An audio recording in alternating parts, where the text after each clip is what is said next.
Hey guys, check out Italian Wine Unplugged 2.0, brought to you by Mama Jumbo Shrimp, a fully updated second edition, reviewed and revised by an expert panel of certified Italian wine ambassadors from across the globe. The book also includes an edition by Professore Attilio Scienza, Italy's leading vine geneticist. To pick up a copy today, just head to Amazon.com or visit us at mamajumboshrimp.com.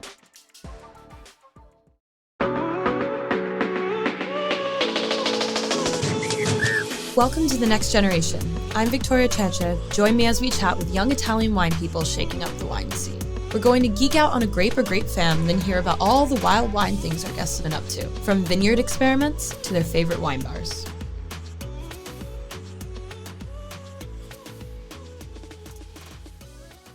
Hey there, welcome to another episode of The Next Generation with your girl, Victoria Cece. I am here to talk about all the sexy grape babies there are in the Italian wine world, which will take many days. So you're going to have to stick with me for a while, and then we're going to interview some dandy wine folks. I don't think I've used the word dandy in a very long time. I'm going to use it more. Dandy. So today, I'm going to dive back into Colorino, and then we're going to interview the charming Susanna Poon. She is a VS student, a very, very, very intelligent wine professional, as they all are. All my guests are. So, Colorino. So I advise you now to go listen to the other podcast if you didn't hear me give you all the hot facts on the Colorino group. Now we're going to focus on the most popular, the most planted type of Colorino del Val d'Arno. So again, Colorino, its home is in Tuscany. It is found, this particular type of Colorino del Val d'Arno, is found in Chianti Classico DOCG, one thing. Chianti DOCG, bigger, other thing. And then Nobile di Montepulciano, and then Monte Carlo DOC. So all in Tuscany. And I'm sure these names sound familiar to you. They're famous. They're very well known. I mean, everyone knows Chianti. I mean, do I have to make a Silence of the Lambs reference? I will. Moving on. So, what is Colorino del Val d'Arno like in the vineyard? So it's disease resistant and hardy, and like its other group members, it's a late ripening variety. But unlike the other Colorinos, its pulp is clear instead of colored, giving colorless juice when pressed. So now we're getting a little tricky here, right? We're talking about Colorino adds color and all this stuff, but then Colorino del Val d'Arno is like, wait, when you press me, we're not given any color.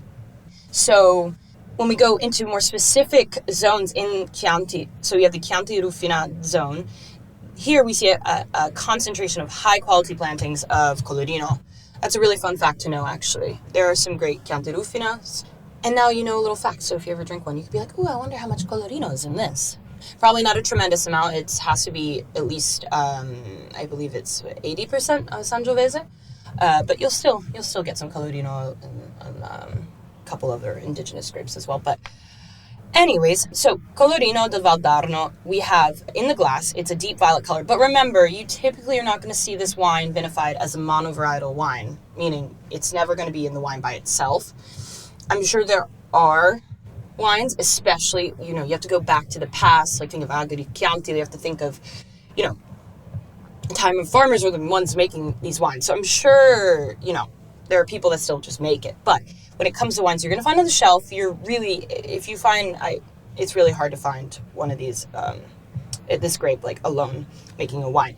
But it is good to know that by its nature on its own, it's deep violet in color, it's full-bodied, it's assertive in structure, and it has aromas, dark berries, black licorice, blackberry jam, bit of menthol and herbal. Still sticking with that little bit of trend, Tuscany, you got always those little herbal, earthy notes coming through from that region. And it is a late ripening variety, remember, and some wines may show a green streak due to a lack of ripeness in cool, rainy years. That's extra precise for your wine nerds. And again, like I said, it's usually blended, and especially in the Rufina and Classico area, it is added anywhere from 1% to 10% to Sangiovese wines to increase the color. So, all the facts you need to know about Colorino. Now, let's move on to Susanna. She is here with us today. And ciao, Susanna. Welcome. Hi. Welcome. Hello. How are you feeling? How's it going? Yeah, I feel energizing because after the exam, finally, it's a very intensive 4 to 5 days program.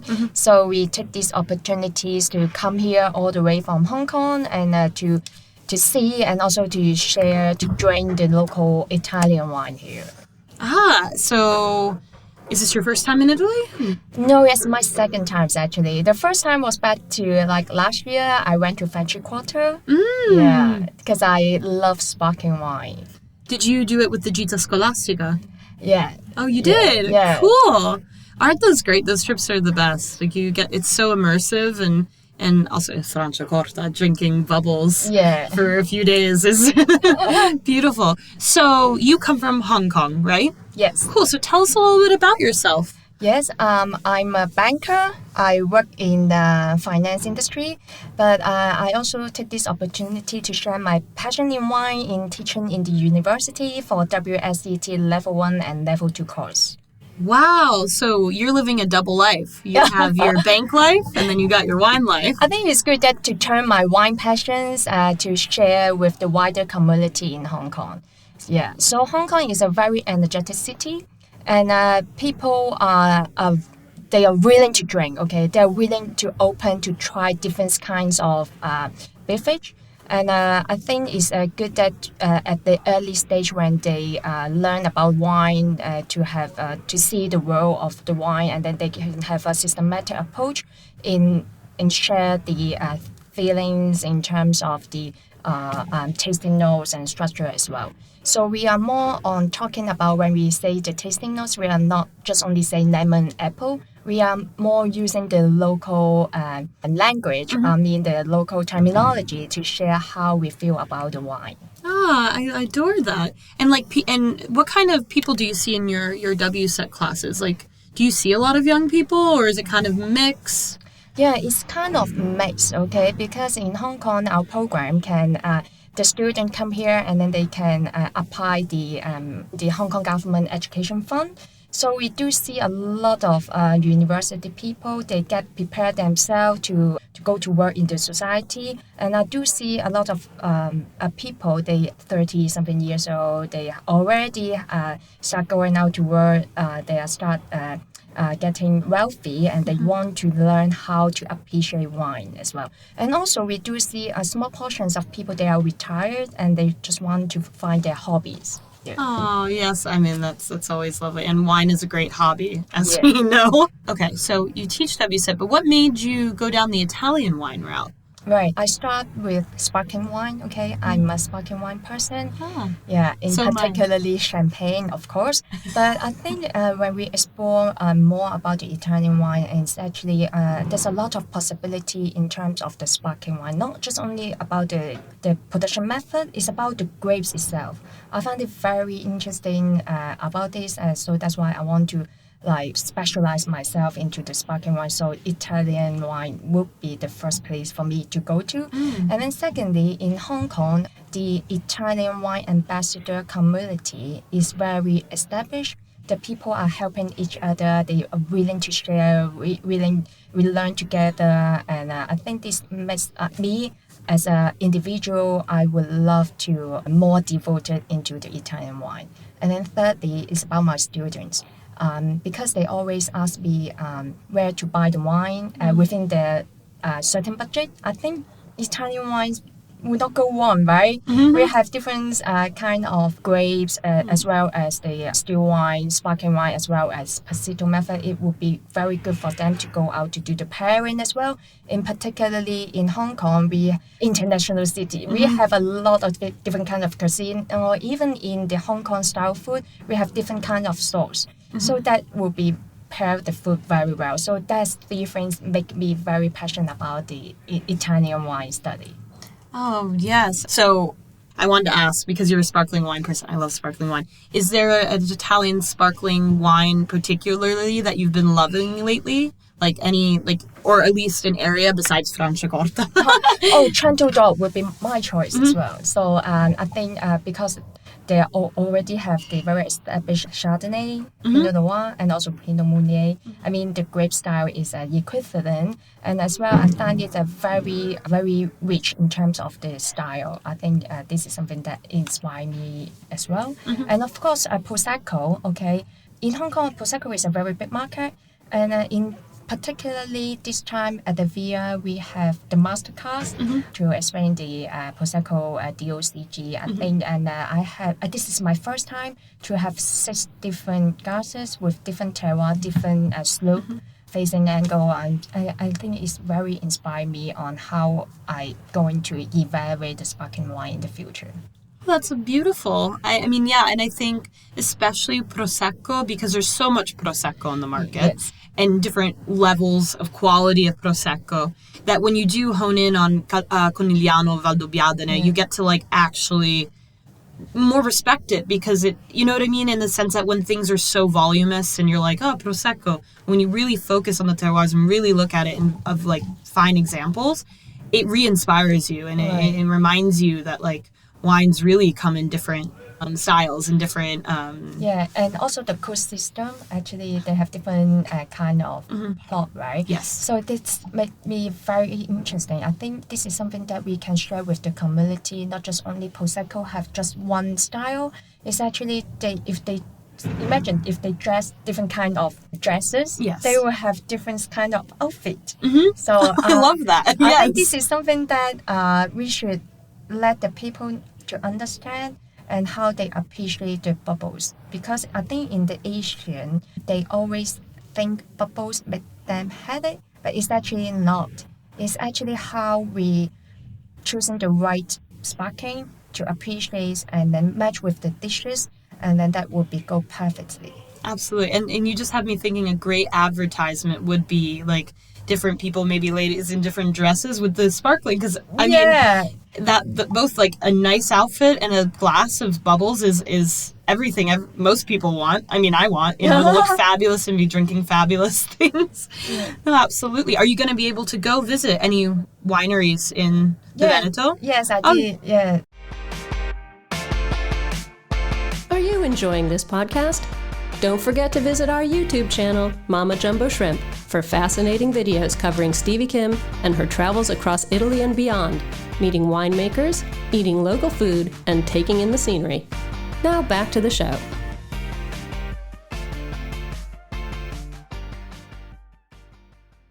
Yeah, I would, apart from Veneto, I will go to Chanteudor. Yeah, Bavaria, of course. Yeah, it's why I go there, because back a few weeks ago, when I'm in Hong Kong, I'm a part of the guest speaker to promote the Ferrari Chanteudor. Yeah. Okay. So I will go there to visit, and then of course I will go to Prosecco as well, and also Friuli area. So it's a work hard, play hard situation. That's awesome. And so how long are you in Italy for? We'll be here for 3 weeks. Oh, beautiful, beautiful. Yeah, because I was seeing other students, some are like have to leave so fast in suitcases. My heart breaks. I'm like, I wish you could just stay or, enjoy, because after such an enriching class, like I remember my mistake was when I did VIA, at the time I wasn't living in Italy, I was like, oh, I'll just stay for, I think it was like 10 days. And at the time it was like still like COVID heavy, regulations. It was 2021. So I think I only had like a certain window I was like allowed to stay in Italy. But I didn't use it all. I was like, oh, I had like 4 days after my exam. And it was my biggest regret. Because when I was leaving, I was like, you know what I mean? It's just, because after exam, you need time to relax and chill. Have to, because my wish list this time, every time I have a plan already. So every year maybe come here for 2 to 3 times. And every time I'm going to hit on 2 to 3 regions. And then you will make your whole time in Italy more well spent and more meaningful as well. Absolutely. And because, a region alone is like something you wouldn't even know in a lifetime. So you have to dedicate as much time as you can, rather than like coming here really quickly or trying to do so many things in a small period of time. Yeah. And I also found that my students, they are really happy to see a lot of my video in the vineyard, or the wine that I drink, the food, Italian food paired with the Italian wine, etc. So they are, because they may not be able to travel that often like us, but they are willing to learn and appreciate. and also the story behind, because I find that's interesting. We have this time we study over 100 grapes variety. Some of the grapes, they actually have a very beautiful story, like Aboluce.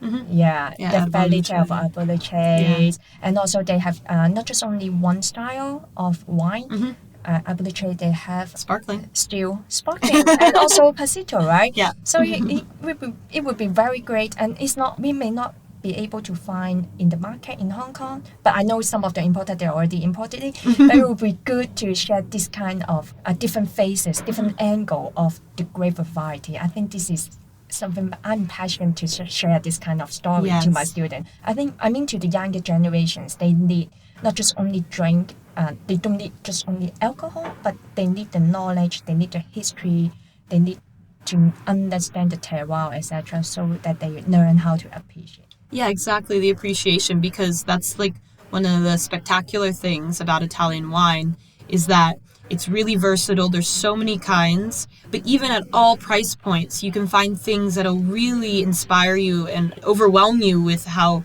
delicious it is and unique. And I think that's like one of the main things for the young generations like appreciating Italian wine is that it's like, wow, you can get this bottle. It's not going to cost me an arm and a leg, but it's going to make me happy because it's delicious and great. But on that note, kind of bringing in the food a little bit, because I know you were talking about how this cuisine in Hong Kong is also very diverse. Yeah. Do you have a food and wine pairing that you love from back home, like Italian wine and local food? Because I cook at home as well. Yeah, so most of the time we have some traditional, I would say, festival. We have the braised mushroom with oyster sauce. I think that one go very well with Nebbiolo. Yeah, and I remember a few years ago I did a project. I'm talking about Nebbiolo, and then I cooked the braised mushroom with me, and then my friends, after my video finished, and then my friends just, let me try, and then they love it. Yeah. Well, so what kind of Nebbiolo are we talking? Last time I shared a bottle of Barolo. Oh, wow. Them. Okay. Yeah. Oh, my gosh. Yeah, that makes complete sense, actually, now that I'm thinking about it, because you have, like, the mushroom, the umami, then that, like, salty. Yeah. Oh, and oyster sauce was so good. Oh, my gosh. And do you find that, like, in Hong Kong, there's, like, a thriving, like, wine bar scene, or at least, like, the wine lists are growing? Like... Yes, that's interesting to learn about. I mean, after COVID, a lot of Italian restaurants, they established in Hong Kong. And the wine is, of course, Italian restaurant, they have a majority of Italian wine is. But some of the restaurant, a new restaurant, they are not just only have the French wine. They have a lot of very sophisticated Italian wine on the menu as well. So I think this is something very good job on the Hong Kong community, I would say. And they share every year. I mean, in the past 2-3 years during the COVID, every quarter they will organize some of the wine event. Okay, it's a sit-down tasting. They will have different themes. Sometimes is of course, we will have Piedmont themed under the Niger of Alpha. We also have like mountains wine, and then they showcase Villa da Costa and also the Central Door, etc. So it is very good and link together with those restaurants in Hong Kong to showcase this kind of wine tasting event. And with the great support of Italy agency in Hong Kong, they are very great supporter to promote the wine culture here. So I find people get the platform to know, but I think we still have the time to bridge the gap on how to commercialize to more wider community, not just only the wine lover. It is actually people may not know how to drink, but they want to learn. I think this is something that we can do more in our market. Absolutely. There's people that are always eager to learn, and it just takes like the right, I wouldn't say maybe the right, but like an approach that inspires them and opens up their minds. And I mean, I've never been to Hong Kong, but I can only imagine, like, how do you see the future of Italian wine in Hong Kong for the young generations? Well, I would say very promising. Yes. We have a very great importer. They are really not just only importing the general Italian wine, but they really want to dig out some native grape variety to bring to the home market to showcase this kind of story as well as the winemaking techniques, etc., to let our people know. So I think our importer also did a very good job to assess different kinds of sources here. Okay, and I mean, I'm kind of seeing this trend because speaking with others from China and different parts, of course, is like that drive by the importer because of obviously of access. So it's really up to you as like an educator to kind of like help foster that demand, right? So you're seeing it growing slowly, you think? No, I think it's picking faster, much faster than I expected. Really? Yes. That's amazing. To be honest, say, of course, for us, traditional wine student, we start from French wine. But I do see a lot of students right now, they are starting more on Italian wine, especially they have individual study group. They have different kind of theme, like periodically, like every month or every 2 weeks. They set the theme and then share among the whatever they can source in Hong Kong. But they are young generation. They are not like me as a middle-aged lady. Yeah. So I do see they are very passionate. We still have a group of energetic young people to really want to learn Italian wine. That's incredible, I think. And now that you've done VIA and you make videos, which I want to see these videos that you make, that educate, you can help bring them and inspire them to come to Italy and actually experience. I mean, I don't want to say just come to VIA, and do the program, but come and visit some wineries. Yes, as well as the sparkling wine. This is something that I want to promote more on the sparkling wine culture in Asia. So, of course, Italian sparkling wine will be on my list. And I have, after all these few days, I think I have more to tell and more to share with our community in Hong Kong. Beautiful. Well, thank you so much, Susanna, for coming on the podcast. Thank you. It's really lovely to talk to you. And I wish you the best of luck. In just a few moments, you'll find out your results. Yeah. And thank you. I hope to see you soon again, but in another way, another format, but not just on the instant format. No, whenever you're in Italy, we will have some sparkling wine together, or maybe one day I'll get to Hong Kong. One day, I hope. Right. Thank you. Thank you. Ciao, guys. As always, a big grazie for hanging out with me today. Remember, you can catch me every Sunday on the Italian Wine Podcast, available anywhere you can get your pods.